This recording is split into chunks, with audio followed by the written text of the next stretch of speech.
अस्सलाम वालेकुम, welcome back to my YouTube channel. जैसा कि हम लोग ferromagnetic materials and wave theory को डिस्कस कर रहे थे कि हमारे पास wave theory of ferromagnetic materials क्या होती है। उससे पहले हमने लेग्रेंज फंक्शन निकाले for paramagnetic materials and diamagnetic materials. अब हमने लास्ट जो पेंडिंग था हमारा topic that was wave theory, और हमने उसकी मैग्नेटाइजेशन की वैल्यू कैलकुलेट कर ली थी। नेक्स्ट जो आज हमने इसके बारे में पढ़ना है that is susceptibility. So let's start the video.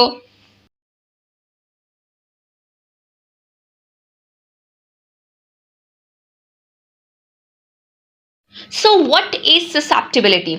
Susceptibility की डेफिनेशन के ससेप्टिबिलिटी होती क्या है?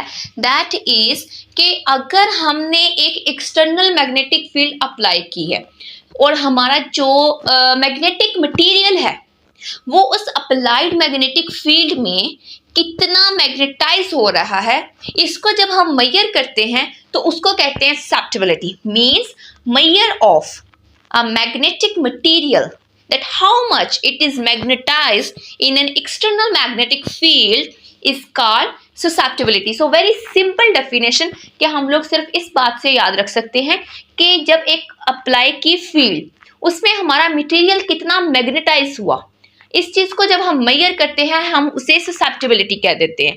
और ससेप्टिबिलिटी का फॉर्मूला होता है मैग्नेटाइजेशन, कि कितना मटेरियल मैग्नेटाइज हो रहा है ओवर अप्लाइड फील्ड। जो हमारी मैग्नेटाइजिंग फील्ड हमने अप्लाई की है that is, so ratio of m over h is called susceptibility, is called magnetic susceptibility।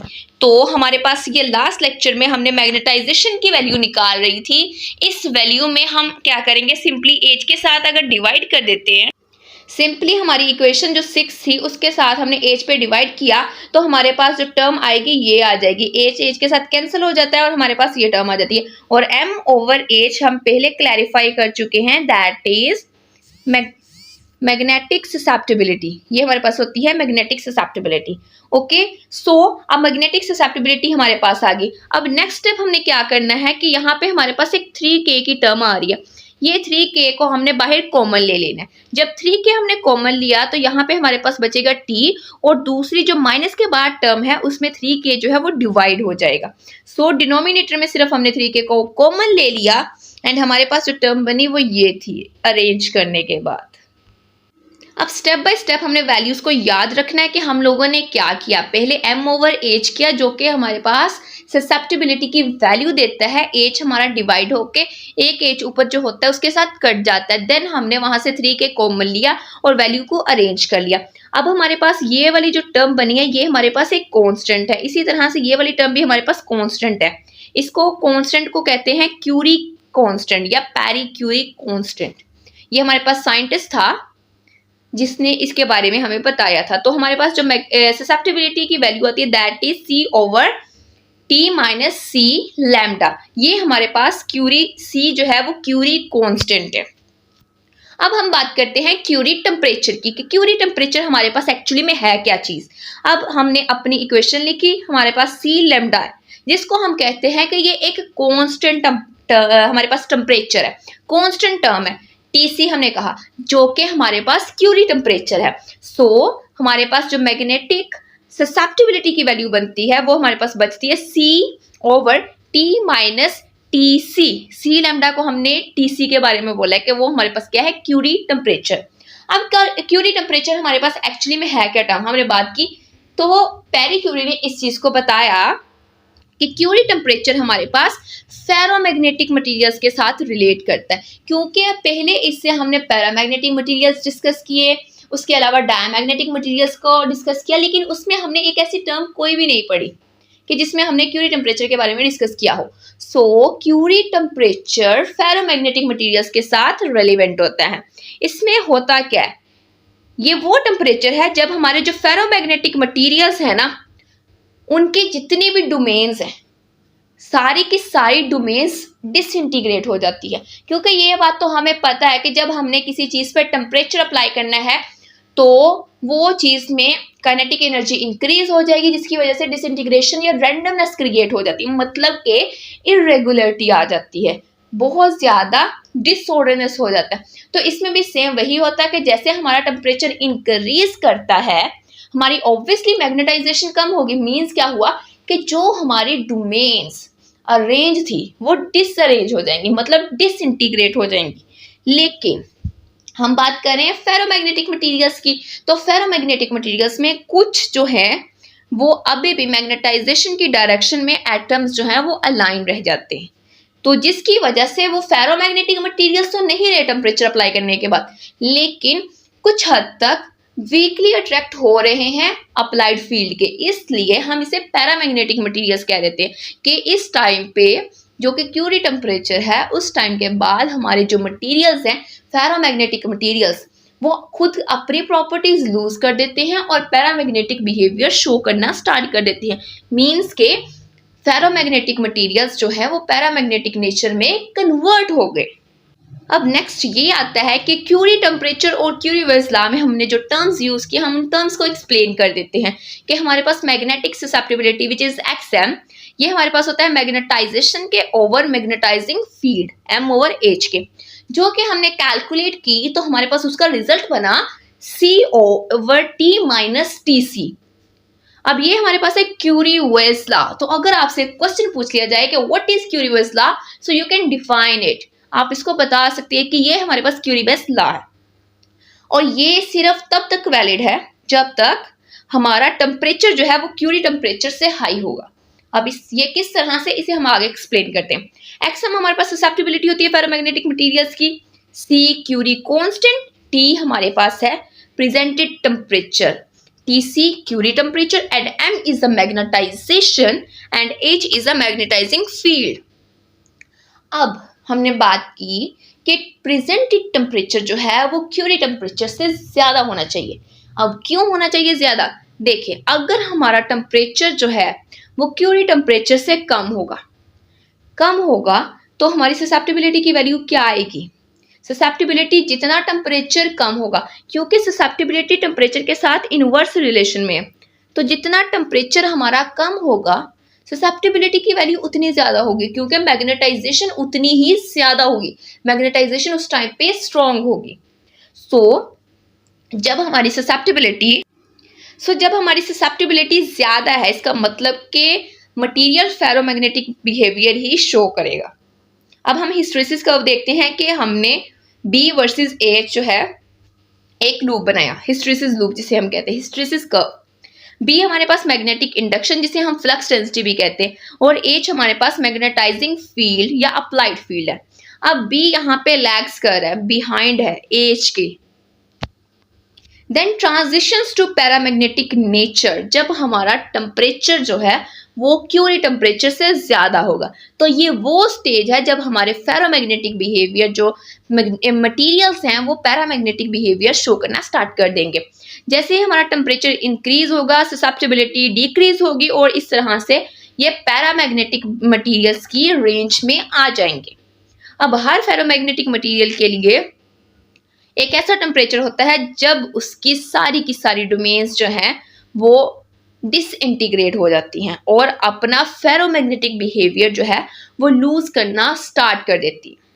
और जैसे जैसे उसकी मैग्नेटाइजेशन जो है थोड़ी बहुत वो शो कर रहा होता है, जिसके कुछ मैग्नेटिक डायपोल्स जो हैं वो अप्लाइड फील्ड के डायरेक्शन में अलाइन होते हैं, जिसकी वजह से वो लिटिल बिट अपनी मैग्नेटाइजेशन की वजह से पैरामैग्नेटिक बिहेवियर तो शो करे, इवन उसका फेरोमैग्नेटिक बिहेवियर जो है वो खत्म हो चुका है, लेकिन कुछ मैग्नेटाइजेशन की वजह से वो अभी भी पैरामैग्नेटिक मटेरियल जो है वैसा बिहेवियर शो कर रहा है।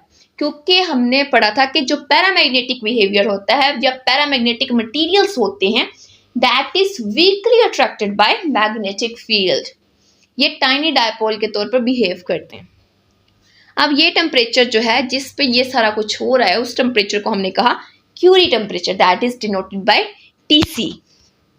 अब ग्राफिकल एक्सप्लेनेशन देते हैं कि अगर हम इनवर्स में ससेप्टिबिलिटी की वैल्यू लेते हैं और एब्सोल्यूट टेम्परेचर के दरमियान में ग्राफ प्लेट करते हैं तो हमारे पास एक स्ट्रेट लाइन आती है। अब स्ट्रेट लाइन किस तरह से आती है कि जैसे जैसे ससेप्टिबिलिटी जो है ये 0 होती है, हमारा टेम्परेचर जो है वो क्यूरी टेम्परेचर मतलब बढ़ता जाता है, क्यूरी टेम्परेचर को अप्रोच कर लेता है। ससेप्टिबिलिटी इनवर्स में ली है, मतलब कि 1/m/h, h/m हो जाएगा। इस टेम्परेचर पे हमारी जो मैग्नेटिक फील्ड है वो 0 होती है, टेम्परेचर हमारे पास फाइनाइट होता है। अब क्यूरी टेम्परेचर से नीचे हमारा सब्सटेंस जो है वो स्पॉन्टेनियस मैग्नेटाइजेशन शो करता है जब हमारे पास एक्सटर्नल फील्ड अप्लाई नहीं की होती। मींस के जब हमारे पास कोई भी फील्ड अप्लाई नहीं होती तब हमने पढ़ा था कि ये स्पॉन्टेनियस मैग्नेटाइजेशन को शो करता है। यही प्रॉपर्टी है फेरोमैग्नेट्स की, जिसकी वजह से ये परमानेंट मैग्नेट्स जो है वो शो करते हैं। अब हमारे पास फेरोमैग्नेटिक मटेरियल्स के हमने एग्जांपल्स शुरू से पढ़े हैं, दैट इज आयरन। हमने आयरन को ही बेस बना के ये फेरोमैग्नेटिक बिहेवियर जो है वो सारा का सारा एक्सप्लेन किया। अब हम देख लेते हैं कि इसमें हमारे पास और कौन कौन सी एग्जांपल्स आती हैं। तो हमारे पास कुछ ही सब्सटेंस है जो फेरोमैग्नेटिक बिहेवियर शो करते हैं और उनमें कॉमन है आयरन, कोबाल्ट, निकल और बहुत सारे अलॉयज वगैरह जो कि रेयर अर्थ मेटल्स वगैरह हमारे पास उसके कुछ कंपाउंड्स।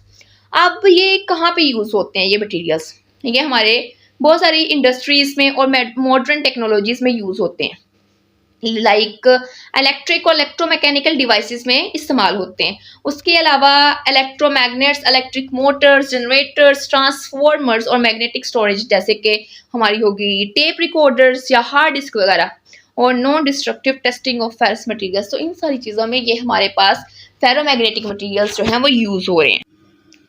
नेक्स्ट टर्म हमारे पास जो आ रही है that is Curie temperature of ferromagnetic materials. तो यहाँ पे डिफरेंट हमारे मटेरियल्स लिए गए हैं और उनके क्यूरी टेम्परेचर्स के बारे में बताया है कि आयरन जिसे हम फेरस कहते हैं, रिप्रेजेंटेशन इसकी सिंबल जो है एलिमेंट की वो फेरस है, इसका है 1043 केल्विन्स। कोबाल्ट का 1394, निकल का है 631 केल्विन्स और जीडी हमारे पास है 293 एंड मैंगनीज आर्सेनाइड है 318 केल्विन। तो देख ले आयरन सबसे ज्यादा टेम्परेचर जो है इसका क्यूरी टेम्परेचर है आयरन का। देन हम कंक्लूड कर लेते हैं जो हमारा ओवरऑल टॉपिक था जो लास्ट लेक्चर में पढ़ा एंड देन आज के लेक्चर में भी कवर किया।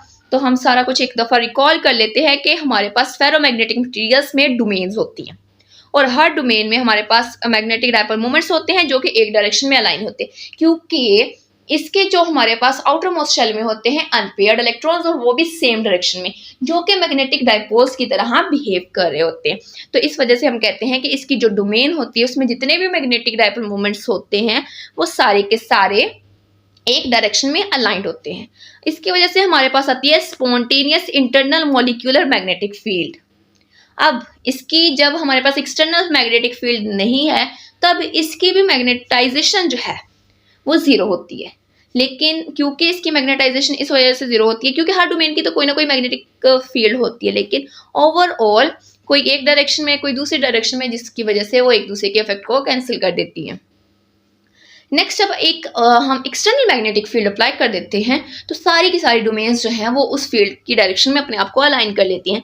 जैसे एक नया कॉन्सेप्ट आता है, क्योंकि वेव थ्योरी के हमने दो पोस्टुलेट्स पढ़े थे ना, तो एक एक्सचेंज कपलिंग की वजह से हमारे पास इनके दरमियान में एक स्पेशल इंटरेक्शन होती है एटम्स की डोमेन्स में जो एटम्स हैं। तो एक दफ़ा ये एटम्स जो हैं वो अपने आप को अलाइन करते हैं डायरेक्शन में, तो सारे के सारे जो हैं सारी डोमेन्स जो हैं वो अलाइन हो जाती हैं। अब अलाइनमेंट के बाद अगर हम मैग्नेटाइजेशन को मतलब मैग्नेटिक फील्ड को रिमूव कर देते तो मैग्नेटाइजेशन जीरो नहीं होती और ज़्यादातर जो डोमेन्स हैं वो अपने आप को अलाइन ही रखती हैं। इस वजह से ये परमानेंट मैग्नेट जो हैं वो कहलाते हैं। सो ये था आज का हमारा lecture. Hope so you like it. If you are new on my channel please subscribe the channel और घंटी के बटन को दबा दें ताकि आने वाली वीडियोस के नोटिफिकेशन आपको मिलते रहें।